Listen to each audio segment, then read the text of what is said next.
Assalamualaikum warahmatullahi wabarakatuh. Channel ini membahas tentang dimensi sejarah Indonesia.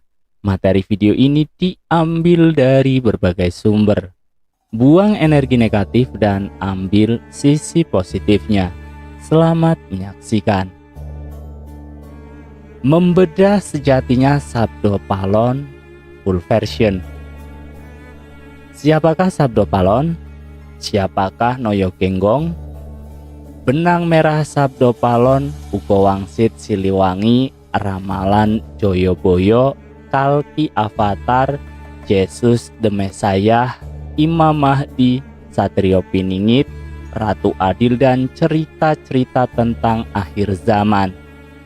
Tafsir kebangkitan Sundalen Nusantara di Tanah Jawi sesuai Ugo Wangsit Siliwangi. Untuk mengetahui Sabdo Palon, sejenak kita akan membahas Grojogan Sewu terlebih dahulu.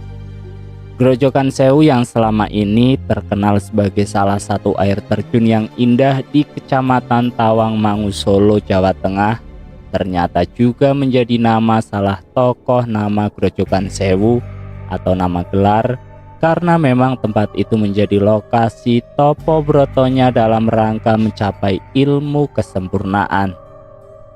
Grojogan Sewu adalah seorang Saisdokar. Kisah awalnya dimulai ketika beliau berkenalan dengan seorang pengembara bernama Ronggo Seto. Ronggo Seto yang menumpangi dokarnya.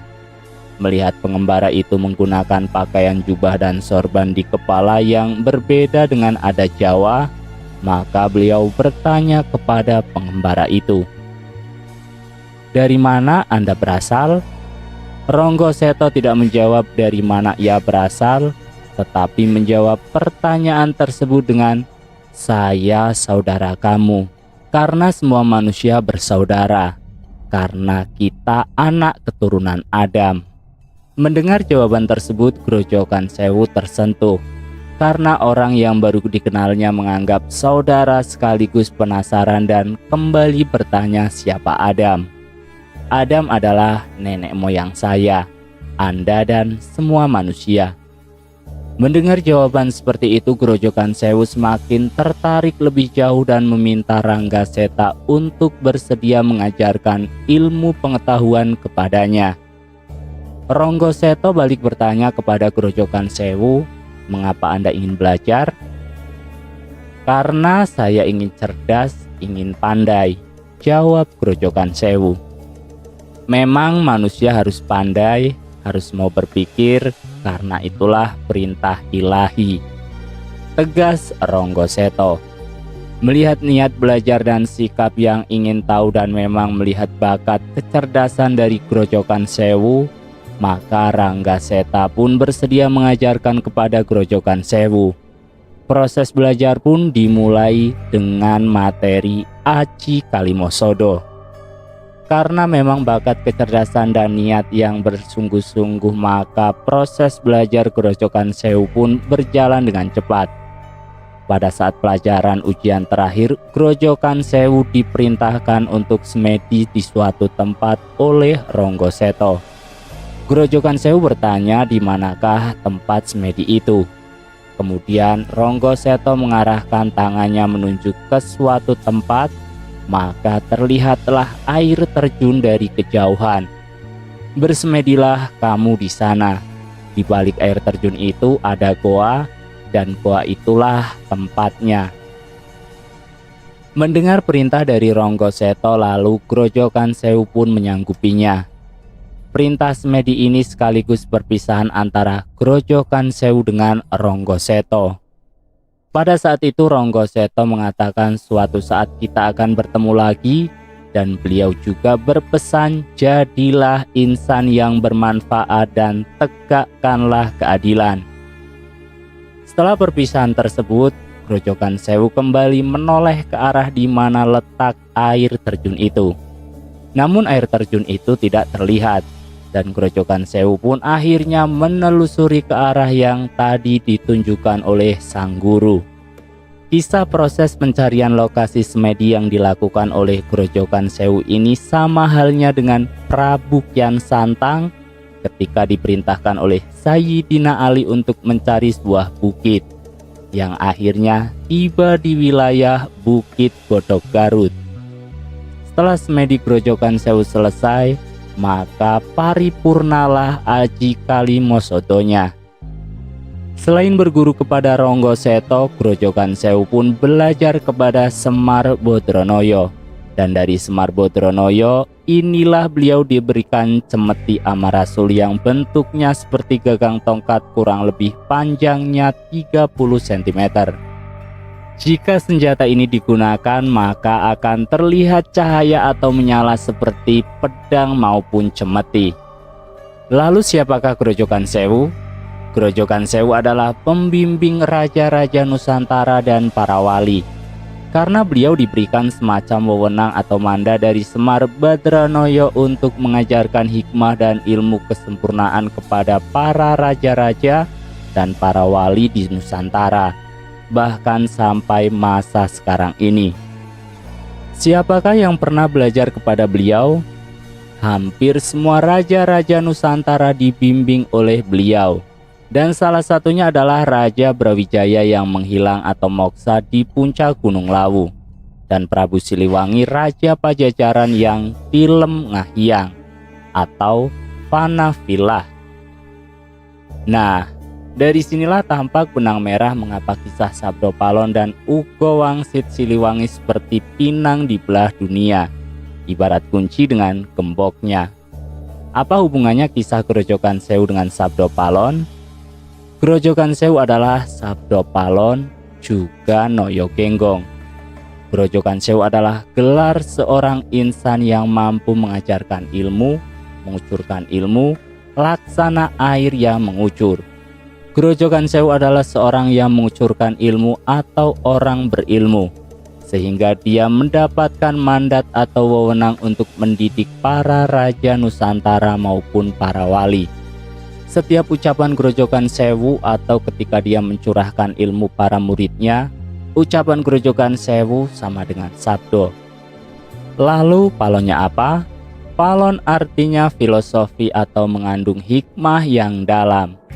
Jadi pada saat Grojogan Sewu memberikan materi atau pengajaran atau segala ucapan atau sabdo yang mengandung hikmah yang amat dalam, para raja Nusantara maupun para wali menjulukinya ucapan Grojogan Sewu ini dengan Sabdo Palon. Ucapan yang keluar dari Grojogan Sewu adalah Sabdo Palon atau sabdo yang mengandung hikmah. Ucapan Grojogan Sewu sama dengan Sabdo Palon. Nah, sekarang tinggal Noyo Genggongnya. Setiap Grojogan Sewu mengeluarkan sabdo-sabdonya di hadapan raja-raja Nusantara itu dilantunkan seperti tembang atau syair yang merdu. Ada intonasinya dan diiringi oleh gerakan tubuh maupun tangannya, atau gaya mengajar multiple intelligence. Jadi nuansa pengajarannya itu enak didengar dan dilihat, sehingga mudah diingat dan dipahami. Jadi Noyo Genggong itu adalah gaya mengajarnya Grojogan Sewu ketika mengucapkan sabdanya seperti melantunkan tembang dan dengan diiringi gerakan anggota tubuh. Kurang lebih seperti gaya Konghucu ketika memberikan pengajaran. Jadi kurang lebih ringkasnya seperti ini. Grojogan Sewu adalah orang yang menguasai atau memiliki ilmu atau berpandangan luas, bijak, memiliki kunci ilmu dan mampu mencurahkan ilmu atau predikat guru besar atau Sayyidina Syekh atau Tuan Guru atau para hyang. Sabdo adalah ucapan atau sabda yang penuh hikmah dari Grojogan Sewu. Noyo Genggong adalah gaya mengajar Grojogan Sewu. Selain substansi materi yang disampaikan penuh hikmah, penyampaiannya pun enak didengar dan mudah dipahami, karena dikemas seperti tembang dan diiringi penguatan oleh gerakan-gerakan anggota tubuhnya. Jadi Sabdo Palon plus Noyo Genggong adalah Grojogan Sewu. Grojogan Sewu mempunyai senjata cemeti Amarasuli seperti yang saya jelaskan di awal dari kisah Semar Bodronoyo. Grojogan Sewu juga memiliki Aji Kalimosodo dari Ronggo Seto. Grojogan Sewu juga mengajarkan ilmu-ilmunya atau membimbing Raja Brawijaya yang menghilang moksa di Gunung Lawu. Beliau juga mengajarkan kepada Prabu Siliwangi yang membuat wangsit, dan Prabu Siliwangi pun menghilang seperti Raja Brawijaya V. Grojogan Sewu adalah guru dari Raja Brawijaya. Grojogan Sewu juga guru dari Prabu Siliwangi. Grojogan Sewu adalah gelar dari Sayyidina Ali bin Abi Thalib atau Ronggoseto atau penunggang kuda putih yang juga bergelar pintu kota ilmu. Ana Madinatul Ilmu wa Aliyun Babuha, hadis Nabi Muhammad Rasulullah Sallallahu Alaihi Wasallam. Kedua raja tersebut dibimbing oleh Grojogan Sewu. Kedua raja tersebut meninggalkan cerita atau kisah kepada generasi yang akan datang atau akhir zaman, dan pesannya pun sama. Nah, sekarang siapakah sejatinya Ronggoseto? Siapakah sejatinya Semar Bodronoyo? Untuk mengetahui benang merah antara hadis tentang Imam Mahdi, cerita Ugo Wangsit Siliwangi, Sabdo Palon, Jongko Joyoboyo, Kalki Avatar, saya mencoba untuk membuat silsilah ilmu terlebih dahulu dan kata kunci dari semua ciri dari cerita-cerita tersebut. Silsilah ilmu dan kata kunci. Ronggoseto adalah guru dari Syekh Grojogan Sewu.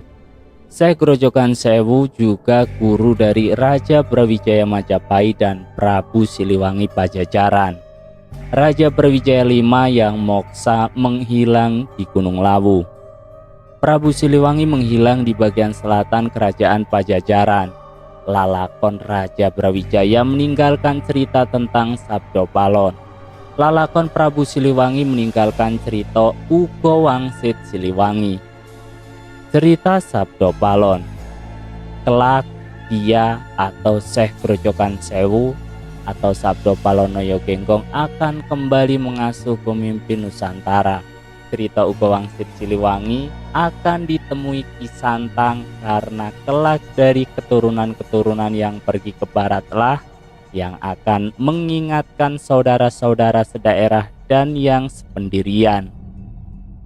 Lalakon Brawijaya mempunyai tokoh kunci yaitu Sabdo Palonoyo Genggong atau Syekh Grojogan Sewu. Lalakon Prabu Siliwangi mempunyai tokoh kunci Ki Santang atau Syekh Sunan Rahmat Suci Prabu Kian Santang. Tafsir Ugo Wangsit Siliwangi dan Kebangkitan Nusantara. Tokoh kunci yang pertama, Syekh Grojogan Sewu atau Sabdo Palonoyo Genggong belajar kepada Ronggoseto dan diperintahkan mencari goa di belakang air terjun untuk bersemedi. Yang kelak air terjun itu akan bernama Grojogan Sewu. Tokoh kunci kedua, Ki Santang atau Syekh Sunan Rahmat Suci Prabu Kian Santang atau Rakyat Sancang yang belajar kepada Sayyidina Ali bin Abi Thalib dan diperintahkan untuk mencari tempat untuk berzikir dan bertafakur. Yang akhirnya Ki Santang menemukan sebuah bukit yang di daerah Garut dan diberi nama Bukit Godok Suci. Godok berarti proses pematangan ilmu, godok ilmu atau mengasah ilmu. Sedangkan suci dinisbatkan kepada nama Ki Santang sendiri, Syekh Sunan Rahmat Suci Prabu Kian Santang. Tokoh pertama Grojogan Sewu merujuk kepada Ronggoseto. Tokoh kedua Ki Santang merujuk kepada Sayyidina Ali bin Abi Thalib. Di Majapahit ada Syekh Grojogan Sewu.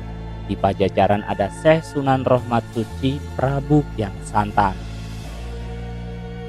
Ronggoseto belajar kepada Semar Bodronoyo. Sayyidina Ali belajar kepada Nabi Khidir alaihissalam, Abi Abbas Balia bin Malkan. Semar Bodronoyo selalu ada di setiap zaman sampai saat ini. Mengasuh kalimat menitis itu bukan sukma yang menitis tapi ilmu. Ia membimbing dan ilmunya yang diturunkan atau dititiskan. Nabi Khidir alaihissalam, Abi Abbas Balia bin Malkan selalu ada di setiap zaman. Mengasuh membimbing, sama seperti Semar Bodronoyo. Sabdopalon bukan Semar, penjabaran dari kata kunci tersebut. Kisah Sabdopalon dan Ugo Wangsit Siliwangi tentang pemimpin Nusantara di akhir zaman adalah ciri dari waskitanya Raja Brawijaya V dan Prabu Siliwangi ke-6. Kewaskitaan tersebut diajarkan oleh Syekh Grojogan Sewu. Syekh Grojogan Sewu diajar oleh Ronggo Seto. Ronggo Seto diajar oleh Semar Bodronoyo. Cerita Sabdopalon dan Ugo Wangsit Siliwangi adalah satu kesatuan yang tak terpisahkan. Satu naskah skenario dengan sumber yang sama walaupun dari tempat yang berbeda, yaitu Majapahit dan Pajajaran. Kedua kisah itu bak gayung bersambut, seperti madu dengan manisnya. Seperti kata pepatah, asam di gunung, garam di laut. Akhirnya bertemu juga, yang berujung kepada dua tokoh Ronggo Seto dan Semar Bodronoyo. Secara genealogis, Prabu Siliwangi VI di Kamaharajan Pajajaran dan Prabu Brawijaya V di Kamaharajan Purihita atau Majapahit sebenarnya juga masih saudara sepupu, satu keturunan dari Prabu Jayadharma bin Prabu Durmaksisa dari Kerajaan Sunda Galuh atau cikal bakal Pakuan Pajajaran dan Majapahit. Siapakah Seto yang memiliki kuda putih dan pedang itu? Dan siapakah Semar Bodronoyo? Ronggo Seto adalah Sayyidina Ali bin Abi Thalib. Semar Bodronoyo adalah Nabi Khidir alaihissalam Abi Abbas Balia bil Malkan. Ronggo Seto yang mengajarkan kepada Syekh Grojogan Sewu sejatinya adalah Sayyidina Ali bin Abi Thalib. Mengapa Prabu Siliwangi memerintahkan para pengikutnya yang pergi ke barat untuk menemui Ki Santang, padahal konon katanya hilangnya Prabu Siliwangi karena terdesak oleh Ki Santang? Kenapa dikejar-kejar oleh Ki Santang, tapi malah memerintahkan para pengikutnya yang pergi ke barat untuk menemui Ki Santang? Tidak masuk akal, bukan? Menurut Ahmad Y. Samanto, cerita pemaksaan agama Islam oleh Kian Santang kepada bapaknya Prabu Siliwangi III atau Sri Baduga Maharaja atau Raden Pamanah Rasa adalah mitos yang sengaja diciptakan kolonial Belanda untuk kepentingan divide et impera-nya kepada bangsa Nusantara. Prabu Siliwangi memerintahkan kepada pengikutnya yang pergi ke arah barat untuk menemui Ki Santang seperti petikan Ugo berikut ini. Kalian yang di sebelah barat, carilah oleh kalian Ki Santang. Sebab nanti keturunan kalian yang akan mengingatkan saudara kalian dan orang lain. Ke saudara sedaerah, ke saudara yang datang sependirian dan semua yang baik hatinya. Prabu Siliwangi dibimbing oleh Syekh Grojogan Sewu atau Sabdopalon atau Noyo Genggong, dan Syekh Grojogan Sewu dididik oleh Ronggo Seto atau Sayyidina Ali. Tafsir Ugo Wangsit Siliwangi dan Kebangkitan Nusantara Prabu Kian Santang juga dididik oleh Sayyidina Ali bin Abi Thalib atau Ronggo Seto di tanah Arab. Prabu Siliwangi dan Prabu Kian Santang satu silsilah ilmu. Hanya bedanya Prabu Siliwangi belajar melalui Syekh Grojogan Sewu, sedangkan Prabu Kian Santang belajar langsung kepada Sayyidina Ali. Untuk itu mengapa Prabu Siliwangi memerintahkan kepada pengikutnya yang pergi ke barat untuk menemui Ki Santang? Kalau kata pepatah, sakuru sailmu ulah ngaganggu.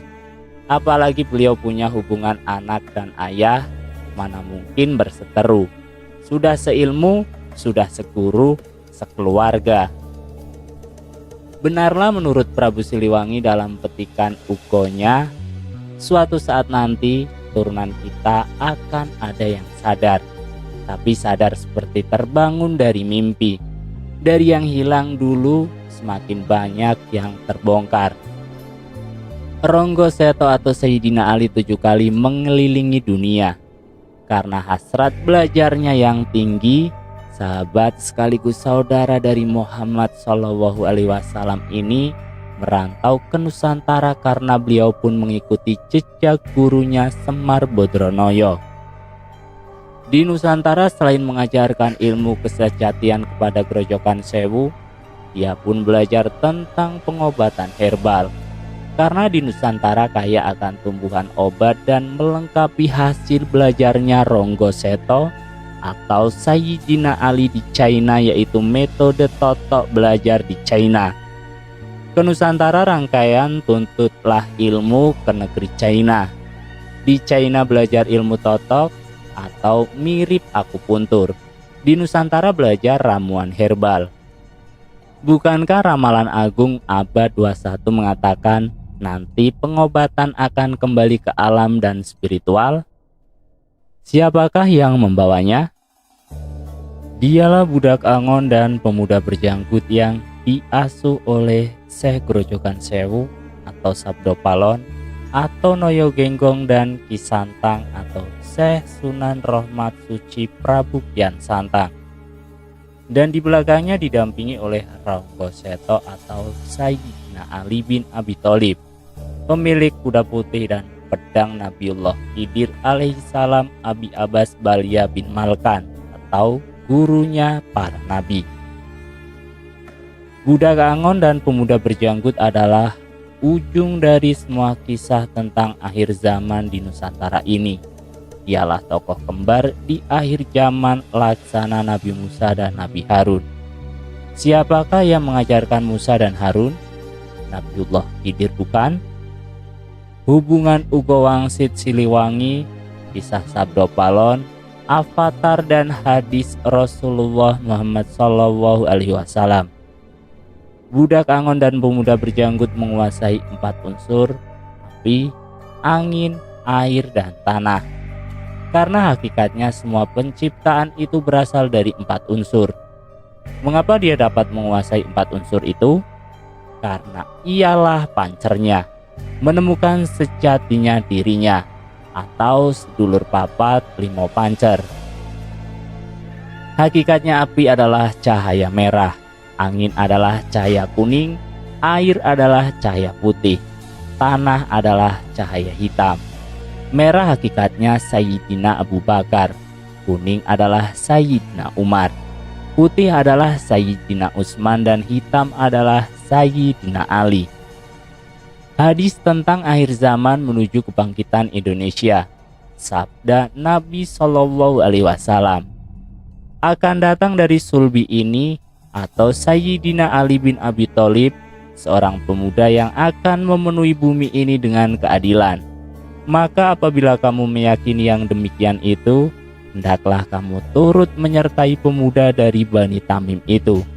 Sesungguhnya dia datang dari sebelah timur, dan dialah pemegang panji-panji Al-Mahdi. Al-Quran Surat Tabrani. Dari Abdullah bin Mas'ud radhiyallahu anha, dia berkata, ketika kami berada di sisi Rasulullah SAW, tiba-tiba datang sekelompok anak-anak muda dari kalangan Bani Hashim. Apabila terlihat akan mereka, maka kedua mata Rasulullah SAW berlinang air mata dan wajah beliau berubah. Aku pun bertanya, mengapakah kami melihat pada wajahmu sesuatu yang tidak kami sukai? Lantas beliau pun menjawab, kami Ahlul Bait telah Allah Subhanahu wa Ta'ala pilih untuk kami akhirat lebih utama dari dunia. Kaum kerabatku, Ahlul Baitku akan menerima bencana dan penyingkiran sepeninggalku kelak, sampai datangnya suatu kaum dari sebelah timur yang akan membawa bersama-sama mereka panji-panji berwarna hitam. Mereka meminta kebaikan tetapi tidak diberikannya. Maka mereka pun berjuang dan memperoleh kemenangan, lalu diberikanlah apa yang mereka minta itu. Tetapi mereka tidak menerimanya, hingga mereka menyerahkannya kepada seorang laki-laki dari kaum kerabatku yang memenuhi bumi dengan keadilan. Sebagaimana bumi dipenuhi dengan kedurjanaan, siapa di antara kamu yang sempat menemuinya, maka datangilah mereka walaupun merangkak di atas salju. Sesungguhnya dia adalah Al-Mahdi. Riwayat Abu Daud, Al-Hakim At-Tirmizi, Ibnu Majah, Ibnu Hibban, Abu Nuaim, Ibnu Asakir, Ibnu Adli, Ad-Dahabi, Abu Asy-Syaikh. Panji-panji hitam dari timur bukan bendera yang disablon yang beredar seperti saat ini. Panji hitam itu menjelaskan satu kaum yang belajar kepada Sayyidina Ali bin Abi Thalib, yang disebarkan oleh budak Angon dan pemuda berjanggut. Karena hakikat warna hitam adalah Sayyidina Ali. Hitam juga hakikat bumi. Budak Angon dan pemuda berjanggut adalah pancar bumi, Khalifah fil ardi. Mengapa Rasulullah mengatakan sulbinya Ali bin Abi Thalib? Kenapa tidak yang lain? Mengapa Ugo Wangsit Siliwangi mengatakan temui Kisantang kepada para pengikutnya yang pergi ke barat? Mengapa Prabu Siliwangi tidak mengatakan kepada yang pergi ke barat untuk menemui anak-anaknya yang lain selain Kian Santang? Itulah yang saya uraikan sebelumnya. Ugo Wangsit Siliwangi, kisah Sabdo Palon dan hadis Rasulullah adalah satu kesatuan skenario jagat. Kisah ini bukan rekayasa, di luar jangkauan karangan manusia. Karena kisah ini terjadi dalam ruang dan waktu yang berbeda. Inilah bukti kekuasaan Tuhan yang Maha Esa, bahwa Tuhan ingin menegaskan bahwa Ratu Adil ini dari Nusantara untuk dunia. Mungkin saja Sayyidina Imam Ali bin Abi Thalib KW tak hanya sekedar secara intelektual dan spiritual pernah hadir di Nusantara atau Sundaland Tanah Jawi, tapi juga hadir dengan seluruh kemanusiaan ilahiyahnya. Wallahu a'lam bishawab. Kembali ke kekuatan 4 unsur api, angin, air, dan tanah yang katanya jurus kalki avatar. Hakikat cahaya merah adalah unsur api. Ia adalah Sayyidina Abu Bakar, disimbolkan huruf alif. Hakikat cahaya kuning adalah unsur angin. Ia adalah Sayyidina Umar, disimbolkan dengan huruf lam awal. Hakikat cahaya putih adalah unsur air. Ia adalah Sayyidina Utsman. Ia disimbolkan dengan huruf lam akhir. Hakikat cahaya hitam adalah unsur tanah. Ia adalah Sayyidina Ali, disimbolkan dengan huruf H. Dari mana asal dari cahaya 4 rupa itu? Dari johar awal inilah bibit semua ciptaan atau materi termasuk ruang dan waktu. Tasjid yang menjadi pancernya, yang menguasai budak Angon dan pemuda berjanggut kepada 4 unsur tadi karena beliau sudah menemukan tasjid Muhammad atau sejatining sahadat di dalam dirinya. Mengenal dirinya, mengenal Tuhannya, makrifat, mengetahui awal dan akhir, mulih kajati, mulang ke asal. Budak Angon dan pemuda berjanggut sudah menjadi pancer atau pusat, tidak terbatas ruang dan waktu. Apa yang ingin terkabul? Hadis dari Abdullah, Nabi Shallallahu Alaihi Wasallam bersabda, jika umur dunia tinggal sehari saja, niscaya Allah Subhanahu wa Ta'ala akan memanjangkan hari itu hingga bangkit padanya seorang lelaki dari keturunanku atau dari kaum keluargaku, yang namanya seperti namaku dan nama bapaknya menyerupai nama bapakku. Dia akan memenuhi bumi dengan keadilan dan kesesamaan. Sebagaimana sebelumnya, bumi dipenuhi dengan kezaliman dan kekejaman. Hadis riwayat Abu Daud dan Tirmizi. Muhammad adalah sifat yang terpuji. Abdullah adalah hamba Allah. Singkatnya, budak Angon dan pemuda berjanggut adalah insan kamil. Orang yang telah mengetahui hakikat dirinya, mengetahui tasjid di dalam dirinya, menjadi hamba Allah yang terpuji karena sudah mengetahui sejatinya sahadat dalam dirinya. Menjadi pancer akan menebarkan rahmat ke 8 arah mata angin. Bukankah lambang Majapahit Siwa di tengah dan ada 8 batu merah delima ke 8 arah? Lambang Garuda di tengah dan 8 bintang di 8 arah. 8 adalah dalapan dalam bahasa Sunda. Berdasarkan filosofi aksara Jawa, da adalah dumadining zat kang tanpa winangenan atau menerima hidup apa adanya. La adalah lir handoyo pas panjati, mengalirkan hidup semata pada tuntunan ilahi.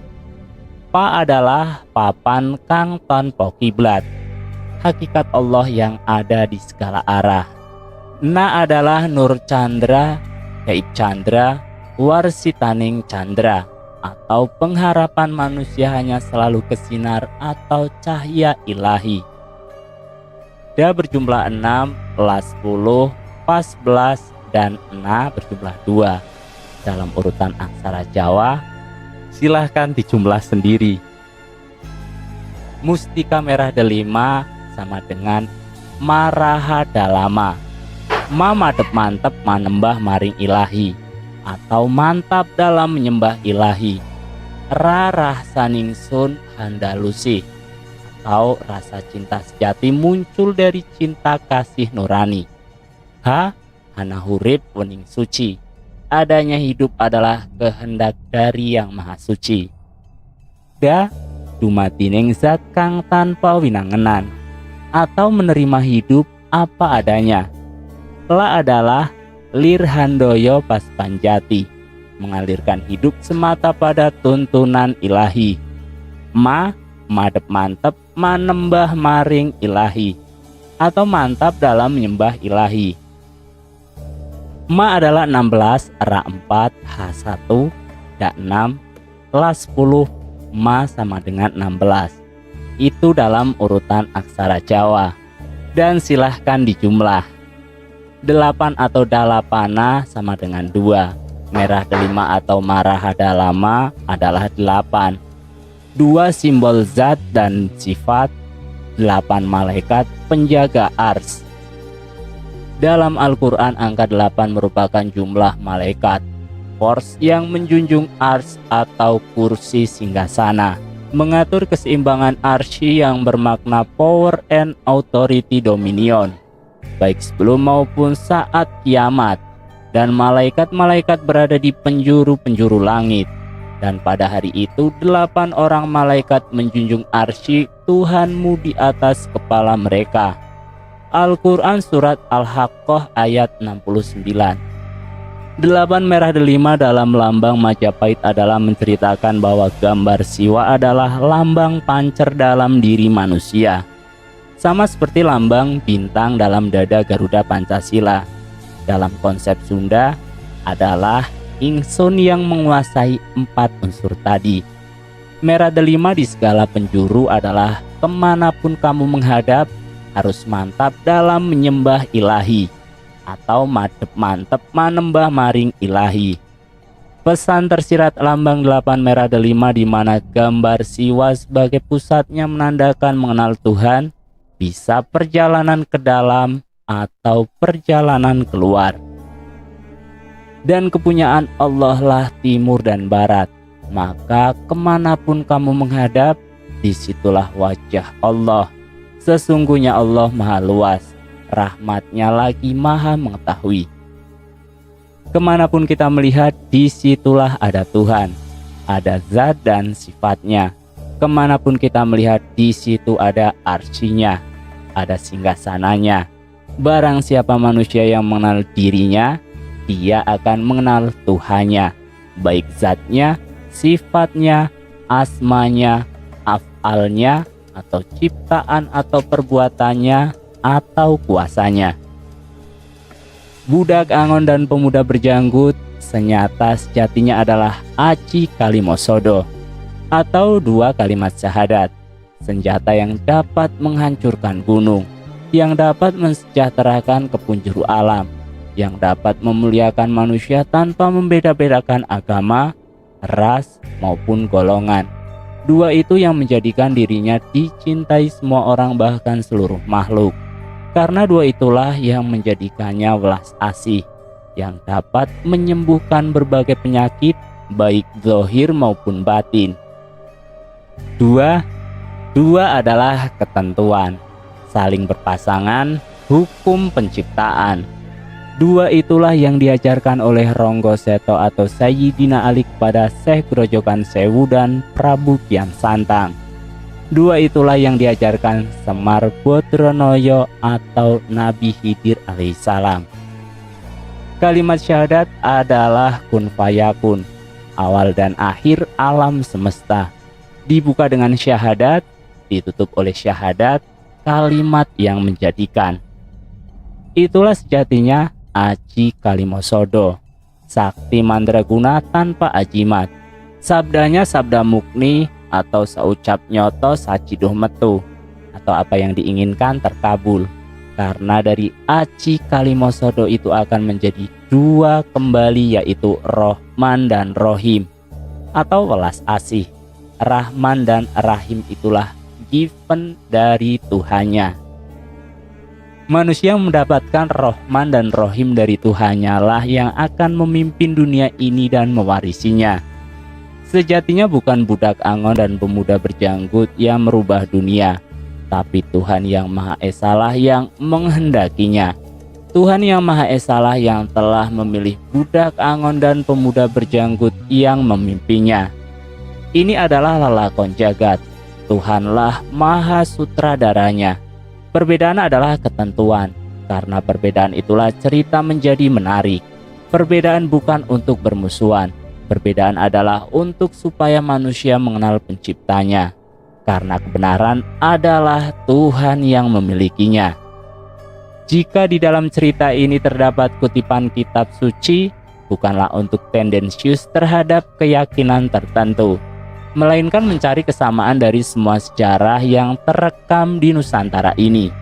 Jayalah selalu Indonesia, salam Bhinneka Tunggal Ika. Sekian, salam Rahayu. Wassalamualaikum warahmatullahi wabarakatuh.